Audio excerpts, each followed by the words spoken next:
So what do you feel? Is private sector leading or the public sector leading? Because customization is not the job of AI. Do you think the successful incubation centers are really working good? Like, do they really provide incentives and opportunities? Customization is the job of a human capital only. Have you seen anything behind the doors? Now, this GDP in my dictionary is on the lighter side or the humorous side is Galti da Putla. Can you explain this tabla approach in a few words? So, generally, it is implemented in 3 or 4 phases depending on how many changes are there. Like, can you summarize it? Nowadays, there are a lot of courses which emphasize on rewiring brains. So, Samat, in terms of design thinking, I'll talk about one approach which is called as double diamond approach. So nice to have you here. Thank you, Samat. MGSIPA is leading the public sector when it comes to training public administration officers, but you have your own firm where you lead this thing in the private sector. So what do you feel? Is private sector leading or the public sector leading? I would say things are changing somewhat as compared to earlier times. Last 10 years, things have changed for public sector also. Earlier, our focus on trainings was more for the private sector, but with the current government, things are changing in the public sector nowadays, and trainings has become one of the core areas for them, apart from the normal functional work that they are doing. So that is the reason Maxipa being one of the state government bodies, they also focus a lot on training state officers for different parts like their behavioral skills, their leadership skills, and even domain specific skills also. So you work with both of them. So my question to you is, are public administration officers working better or the CEOs of these companies working better? Okay, so this is a good question. Hard to tell you about this, but I would say still this private companies CEOs are working much better as compared to public sector companies. If we talk about change, we all understand it doesn't happen overnight. It takes years to change those particular things. But over the last 10 years since I have been doing interventions with them, training interventions, last 3 years, After the COVID times. after the COVID times, last 3 years, especially last 3 years, I'm focusing on. I could see a lot of mindset change also in the officers who are working with government sector. So this is a shift which is happening, and I think it will take another 7 years. Provided if we go with the same governance style, things will change here also. And lastly, if we compare it with CEOs of private sector also, they'll be able to come at least up to 80%.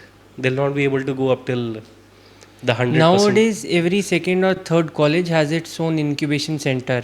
There are some government backed policies which support these incubation centers, especially when it comes to the governments which are very much interested into technology. They back this incentive too much.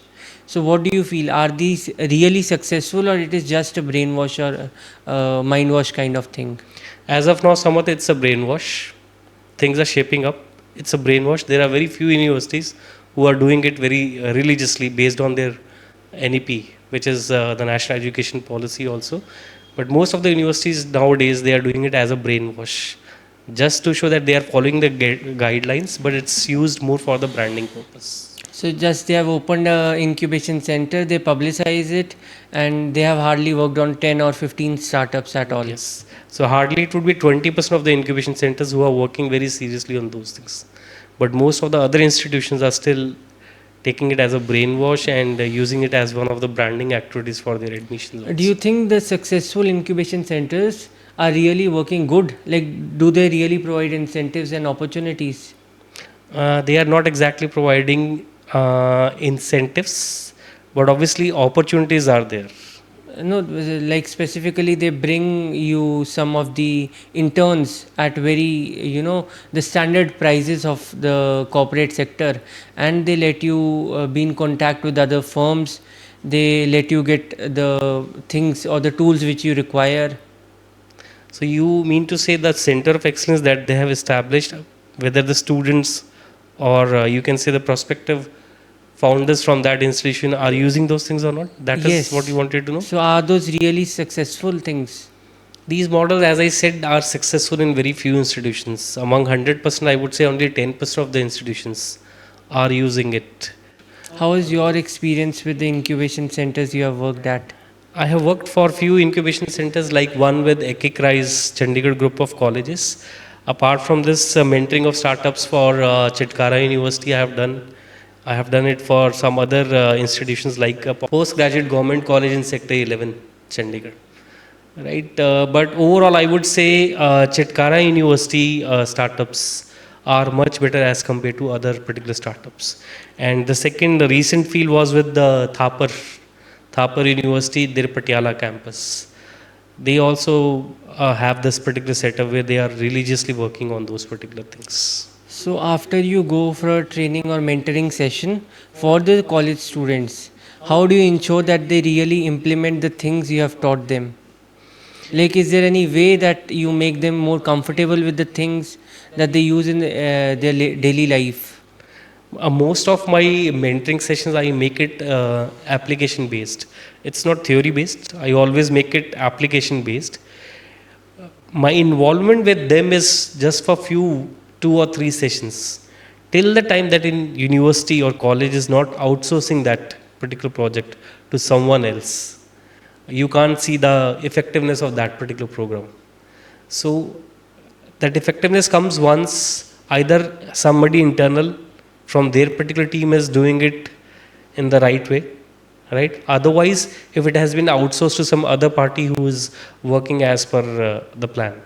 Yes, so basically, when a company wants to start new, like a person starts to build his venture or a company, and he comes to you to get his HR policies framed, what do you see and how do you frame them? Generally, when we form HR policies, it's divided into 4 different parts. So, when the company is coming for the first time, any new company is also coming. First, we take those particular policies. Whenever a person joins a particular company, they want to know few things like what is the leaves and holidays procedure here, how the attendance and punctuality is being marked here. What if I leave this organization in next 1 week or let's say next 1 month? What is the notice period for that, right? And how is my growth path being defined in this organization if I perform well? Let's say in 3 months or 6 months or 1 year. The promotion they get. Yes, so that is the first part. Generally, people want to know when they join the organization. So this first section is basically, you can say, termed into employing staff. Whenever any staff is being employed, they want to know these things first. Second is if I have any grievances, right? Where do I go for a redress? Yeah, where do I go for redressal? And second is prevention of sexual harassment. We all know, which is called as POSH policy, right? So if we have these grievances, who is the right person who will be solving those particular thing, and what is the process for solving that? So that is basically concerned with employees' grievances. Then third is related to their employee engagement part. What if I perform well in next 3 months, or like let's say every month I am performing good? Are there any rewards and recognition program? So incentives, bonus, all that is Yes, framed in that policy. that is there. Even tour and travel policies are also framed in that, right? So these are certain things which we take care of when we frame HR policy of any new organization also, and for organizations who are already established in the market also. So when you remake the policies of the already established organizations, do you take in care what their policies were before?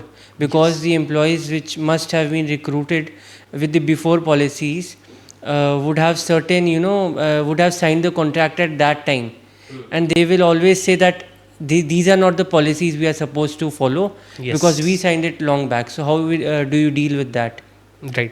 So in this case, I'll go stepwise, Samat. We start with one format called addendum. Addendum is a kind of information which is going to the employee that based on the HR policies which were earlier there and now it has been reframed, a communication goes to the employee in terms of addendum that there are changes in the policies, and now if your designation is, let's say, assistant manager, you will be placed in, let's say, this band and this level. I'm just giving an example. Now coming to the second part of your question, which was So basically you will make them comply with the new policies yes, at that time when you implement them. Yes. And in terms of reframing those policies, how we go about this is initial 2 or 3 days of this particular project, we go for a discovery and gap analysis exercise. So when we do this discovery and gap analysis exercise, we sit with different groups of people in this particular case. First, with the HR department, in order to know what is their current processes and current policies in HR. Second, we take a feel from different department heads as well as people in different levels apart from department head, means their subordinates also. So let's suppose if there are 100 people in the company, we'll at least take a feel from 25 to 30% of the people what they think about the current HR process and policies. So from HR department we get to know about the as is HR process and policies, and from the people we get to know about whether they are happy or they are not, or not. what policies do they Yes. need to be implemented. Yes, and then the third part is related to taking a CEO's vision questionnaire. Because obviously, based on the CEO's vision, we have to reframe the new HR policies, which should incorporate best HR practices being followed by other industry players. So you've taken care about the vision, the founder's policy, which was framed in the initial stages of the Yes. company. And then there is one more thing which is very important. I being from Gen X, you being from Gen Z, if we don't have a you can say feel of what is the workforce analytics in any organization, in terms of how much percentage of people are there in Gen X, millennials and Gen Z, and if you frame the policy, that would not be accepted. So if it is more of Gen Z people, just to give you an example, IT and KPO industry, the policies has to become more flexible in nature, right? If it is a mixture of Gen X, Gen Y, Gen Z, flexibility plus certain you can say rules are to be rigid. So my next question comes here. Human capital. Do you think human capital is really necessary because AI is eating up too many jobs? Human capital is necessary because AI will give you a standard answer for that, but how you have to customize it based on the company's need or your own need, for that human intervention is needed. So if we talk about judgment, or if we talk about creativity or innovation, AI can't give the entire solution for that. But like before, we are having 4 individuals performing different tasks. AI is able to do the man force oriented task. So basically, we just need one individual instead of 4.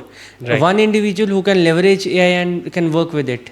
So you are right on this, Samarth, provided that individual should have looking at particular thing through different, you can say, perspectives.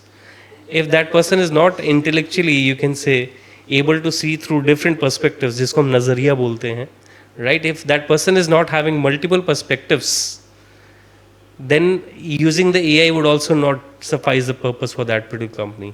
Either the person should be so much intellectual that that person is not seeing that solution part from only one particular perspective, but from multiple perspectives.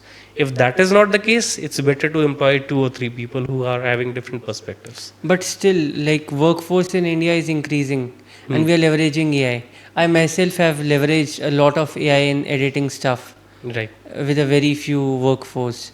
So that is my question to you. Don't you feel that more unemployment will be generated? More unemployment would be generated, but I'm a very positive man on this. I do understand when things change, one way or the other way we are disturbed. If more unemployment would be generated, maybe more entrepreneurs will come up. But still human intervention is needed, whether we are an employee or an employer, human intervention is needed in that.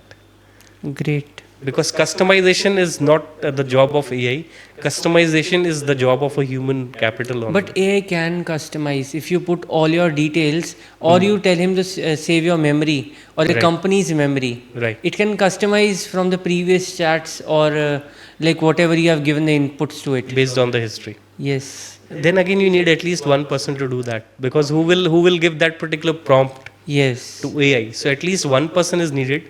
Again, coming to where we started, as you said, if one person can do that job, why do we need 2 or 3 people? There are some people who have made companies worth more than $3 million, Yes. which approximately suffices to 27 crore rupees or even more.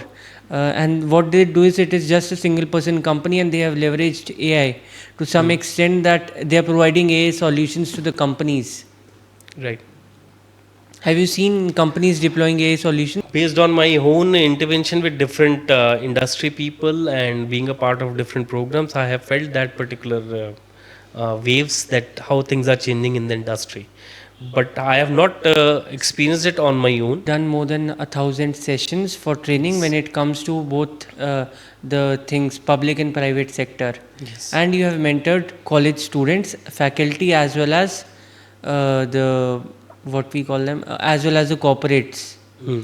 So my question to you is, have you seen anything behind the doors, like which is very much beautiful to us? Have you seen the dark reality of that side?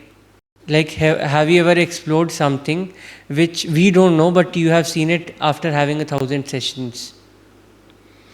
One thing that I've basically discovered is the intent to attend that session, that particular program in a very serious way. Intent initially is not good of people for attending any particular program. So whenever we do any particular program, if the intent is not good, obviously we do understand the effectiveness will not come. Now people come from different backgrounds, like be it from background, I'll talk in terms of sectors only. Let it be people from government sector or from corporate sector or from education sector.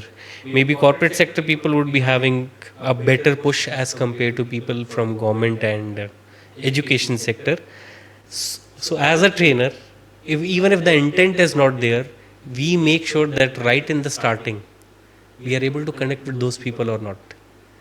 Because obviously every time even I can't go in a particular way in which I'll be very much interested in each and every session.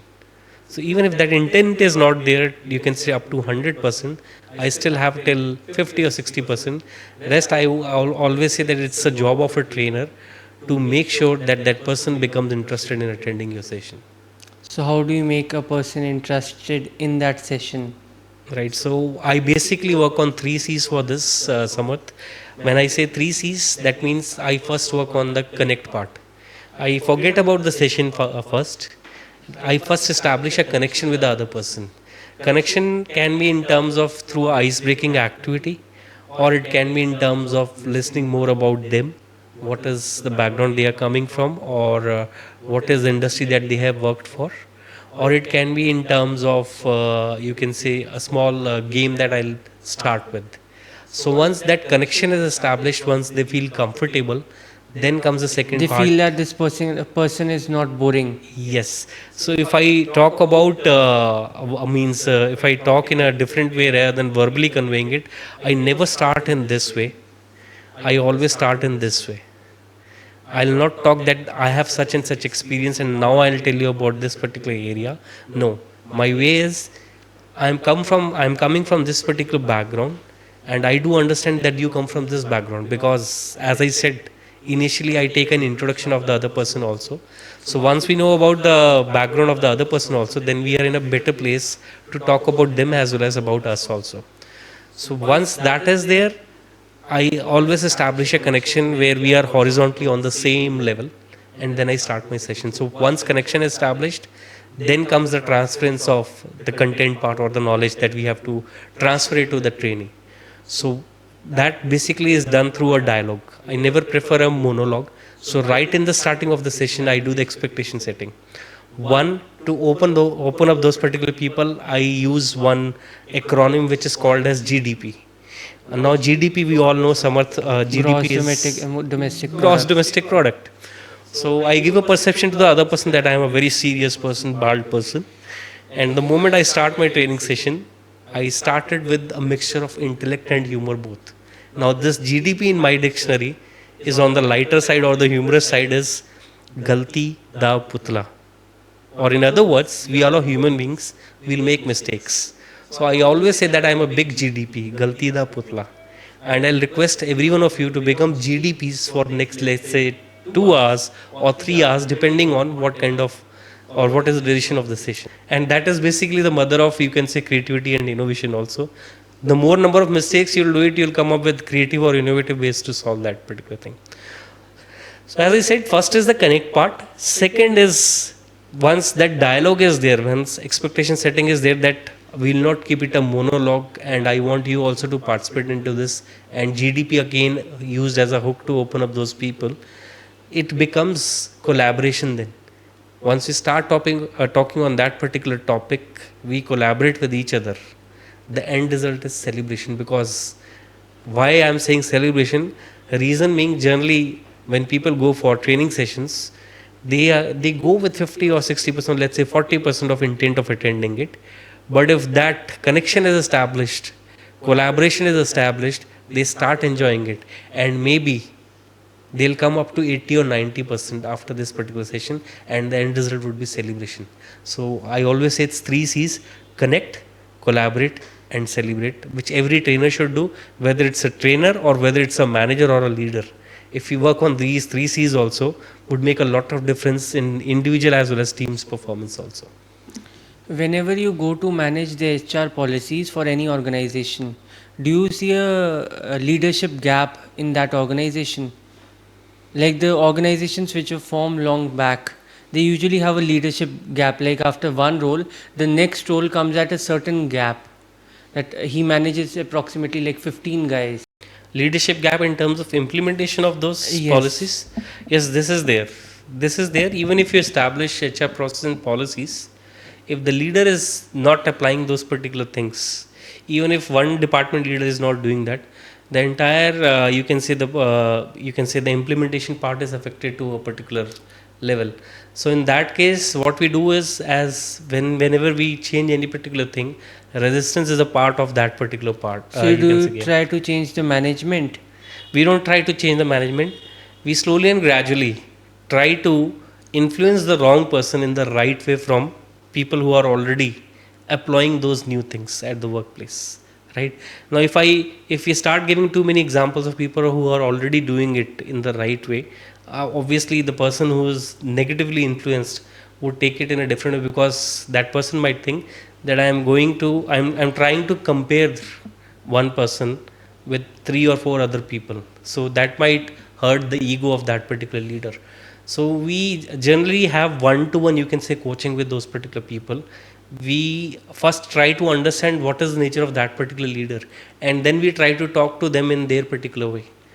Like, just to give you an example, this is not an example of a department, HR department. This is an example of a marketing department. I'll give a very simple example. That is not exactly from the corporate sector, but you can say from an education sector. So when I'm saying education sector, suppose if you go for one particular course of let's say 3D Max and Maya from one institution, and you try to do a survey with other institution also, which particular institution is providing a better course for this. And at times, even if your institution is doing good in that particular area on 3D Max and Maya also, people will come to your particular, if it is a stall which is being put in any particular exhibition, they'll come to you and they'll say, thank you so much, we don't want to go for this particular course. There are other institutions who are providing the same course with the same content and same quality at a lower price. So in that case, what generally marketing person would do? I'm just asking you, what generally marketing person would do? Obviously, he'll compare the quality of their product. So as a marketing person, if that person says that your institution courses is not good as compared to others, because they are providing at lower prices, same quality, good faculty members, right, and the effectiveness is also there. So as a marketing person, what should I do? You need to compare the qualities, right? No, that already the customer is doing. Then obviously relate with the consumer, relate with the customer. Yes, make a personalized connection with him. So that, yeah, I'll make a personalized connection, but I'm asking that customer is already too much negative, and that person is not ready to listen to me. That customer is saying the other institutions are providing better courses than you. So as a marketing person, obviously I have to convince that person. So what will I do? I have no idea about no it. idea, right? So in that case, generally what we do is we go in a negative way, the way that particular person is talking. Again, talking in their particular language. We do understand your particular things. It's better if you are convinced with them, you go and join those particular institution. Now, psychologically, if I think about those things, that person is still not convinced by that other institutions. So that is the reason that person is coming to our particular stall to know more And he about that. sees more genuinity because you are saying him to go Yes, we are anywhere. not You are forcing. not forcing him to come to us. Yes, yes. So he feels a genuine connection being built. Yes, and once the person is too much filled up with a lot of things, it's a better approach to listen to the other person and go their particular way in the starting. The moment I'll give that particular breathing space to that person, the person will still say, okay, fine, let's listen to what Hitesh wants to convey. And that would be my chance to convert that particular lead into the conversion part. So what I was talking from a corporate angle in this way, if the leader is too much negative, there would be certain things that person would emphasize a lot. So we have to start from their particular you can say way of conveying things or the way of thinking, and then slowly and gradually we should bring them on the track regarding what would be the benefit of applying those HR processes and policies. Maybe that leader is too slow also, so we have to initially we have to go in a You slow can pace. implement it in parts Yes, generally with the policies. time. Yes, generally policy and processes they are implemented in parts because this is general human nature. If you are a HR head and you tell me, Hitesh, there are 10 different things which I implemented, my first reaction would be, okay, Samath, thank you so much. I'll go with this and we'll be a part of this change. But inside, I'll resist that particular change. No, even So, if you give a lot of policies, it is not easy to remember all those and follow all those.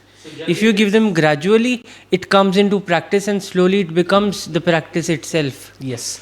So, generally, it is implemented in 3 or 4 phases depending on how many changes are there.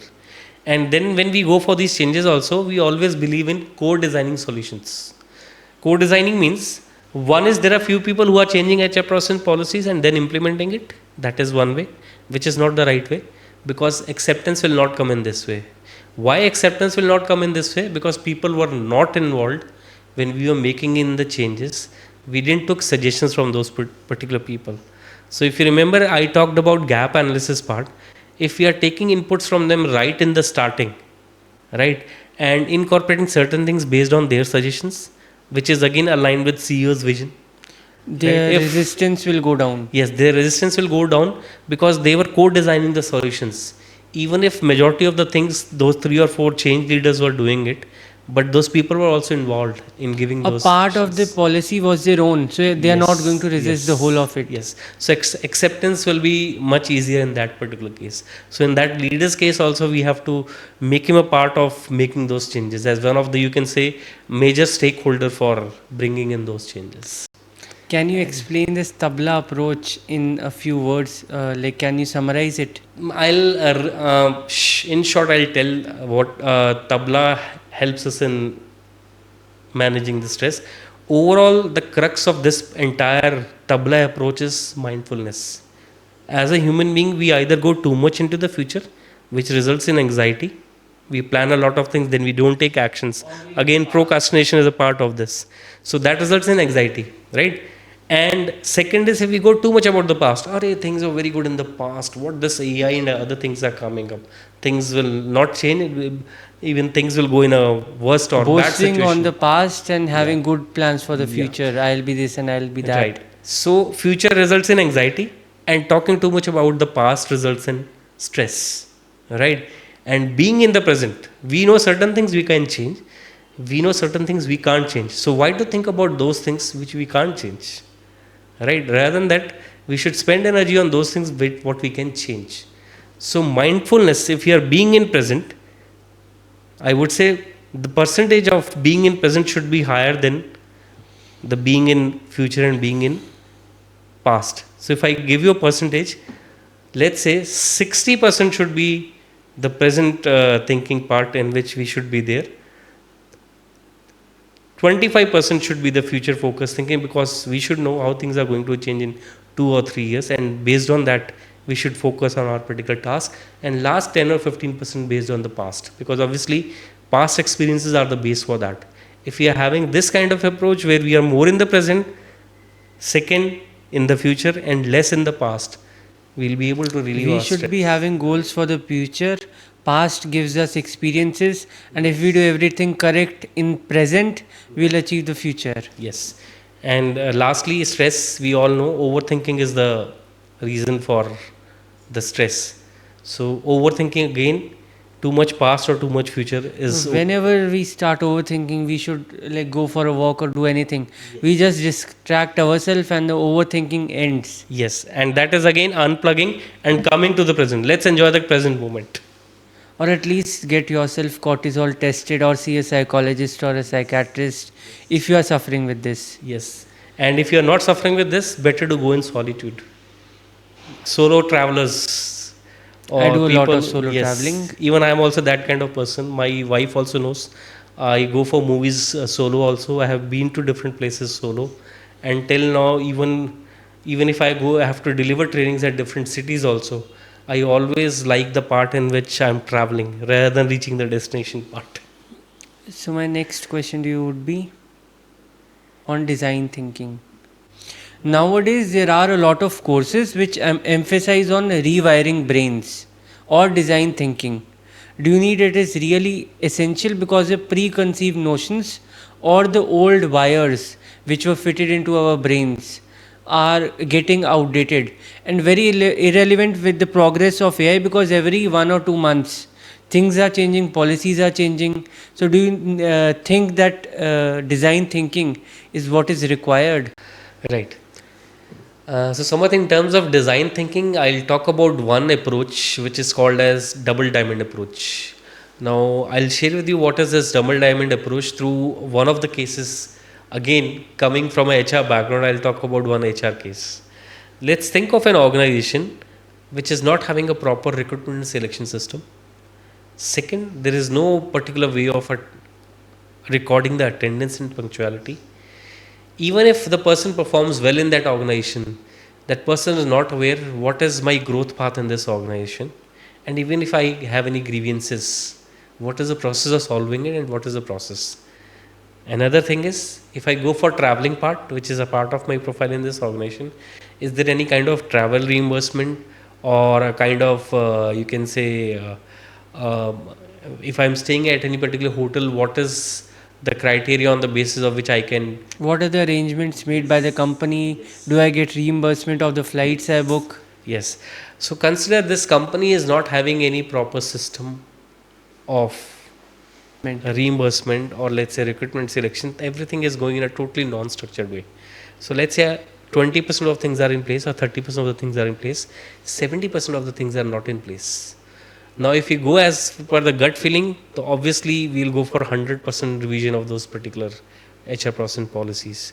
But double diamond approach basically helps us in coming up creative and innovatively to addressing a one particular problem. So in double diamond approach, the first diamond is the problem diamond and second diamond is the solution diamond.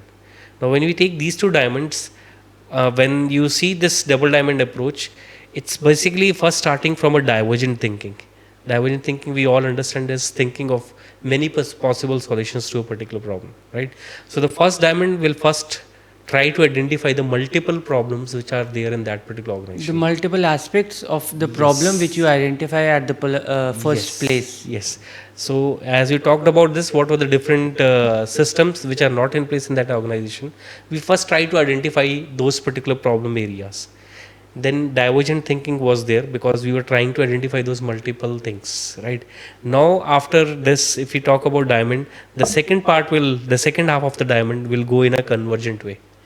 What this mean convergent is thinking of a precise solution to a particular problem. But since we are in the problem diamond, so here in the second half, in the convergent thinking, we'll take down those particular HR policies or processes where there were gaps into 4 different sections, which I started right in the initial talk when we started this particular conversation.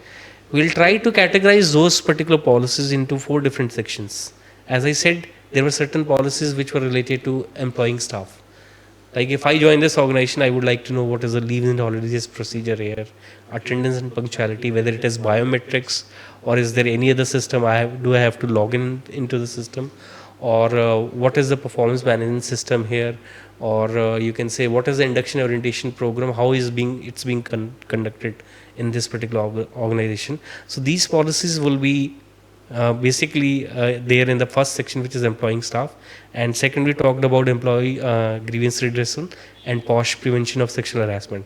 So that will be basically grouped into the second section, which is addressing employee grievances, and third section which talk about the employee concerns, which includes the employee engagement part also, right? So in this way, what we'll do is we'll categorize those policies into three different sections. That means we know that we have to work on three different sections in these particular policies. Convergent thinking of the problem diamond. Then again start the solution diamond with the divergent thinking. Now if there are multiple policies on which we have to work, now try to understand, when we talk about travel and reimbursement, and when we talk about recruitment and selection, there are different levels for every interview. Let's suppose if there is some person who's coming for a position of a assistant manager, there would be different panel for that. And if some person is coming for a GM or VP level, so there would be a different, you can say, panel for the interview. So that means we should be very clear about what are the different designations and different levels defined for those particular people. In short, we call it as band and skill set metrics, in which band they'll come and in which level they'll come. Band, to give an example, people who generally join as individual contributors are placed in the lower band, which every company give it in a different way. Band 1, or let's say band E, individual contributors is the first. Second is people who rise up to a level where they start managing other people, which is in one company might be band M, or some other company would have band 2 or band C or band D, whatever they want to. So first is individual contributors, second is where they are becoming process owners or managers, and third is the leadership level. So it's very important to define those designations into different bands and levels. Once that is there, we also understand for different levels or bands, travel reimbursement, how it is going to happen. Because for every band, their entitlement to stay in a hotel would be different. Again, who will be approving it? That matters Yes. also. So band and skill set metrics would be the first thing on which we'll work, and then that particular skill set metrics would be given to three different teams who are going to work on those three different sections. So again, divergent thinking is starting, because they are going to talk about multiple, you can say, things which can be incorporated in this particular policy, which will strengthen the HR process in this organization. So they'll work in multiple ways.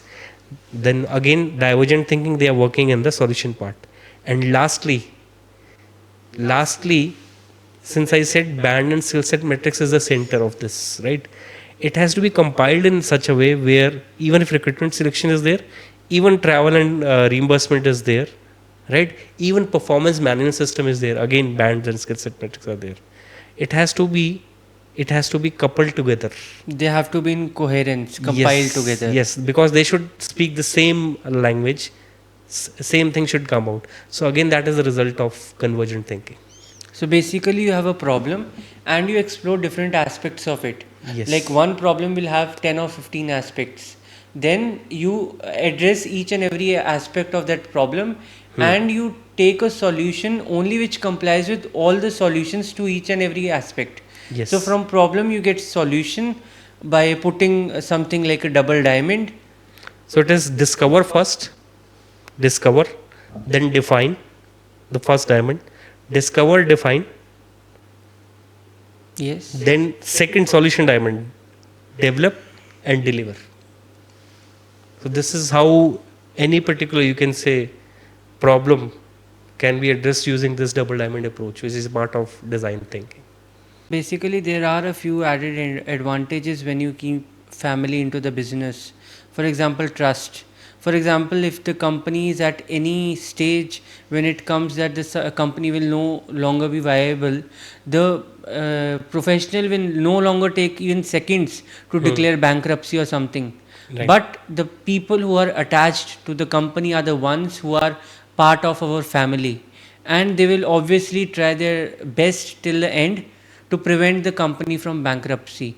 Even when difficult decisions are to be taken, the professionals are very proficient in taking them. They don't take much time. But family, obviously, they resist taking difficult decisions.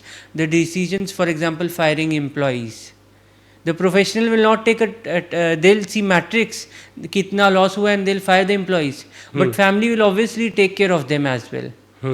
So do you find that there should be family involved in business? I'll go again with my same viewpoint. Either it can be a mixture of family and professionals, because as you quoted about one example of taking care of employees, firing the employees, obviously the professional would be too much, you can say, straightforward on that particular part. That person might not have that particular emotional touch also. I do understand people who come as promoters, like family run business promoters, they'll have a different thought process as compared from those particular professionals. But there is a way out for that also, as I insisted right in the starting also. Hire a CEO or a CXO who is aligned with your own thought processes, like the one who is So running check his as a thought family. process. If Yes, it is aligned, it is you aligned. hire him. Yes. Otherwise, because this person comes with a mindset of giving the outcomes, and when we are running a business, we all understand it's a hard fact. If the outcomes are not coming, our business will somehow, one or the other day, will not be there longer in the market. If you want to create a legacy in the business, it has to be a mixture of family run plus professionals both. So promoters again in the family, and people who are at CEO, CO, CXO levels, these should be people from the industry, because they also bring in best practices from the Their industry. expertise from their industry. Yes, so it has to be a mixture. Thank you for being here and sharing your expertise. Thank you so much, Samat. It was a pleasure to share my journey with you and the way things are being transformed at workplace and businesses.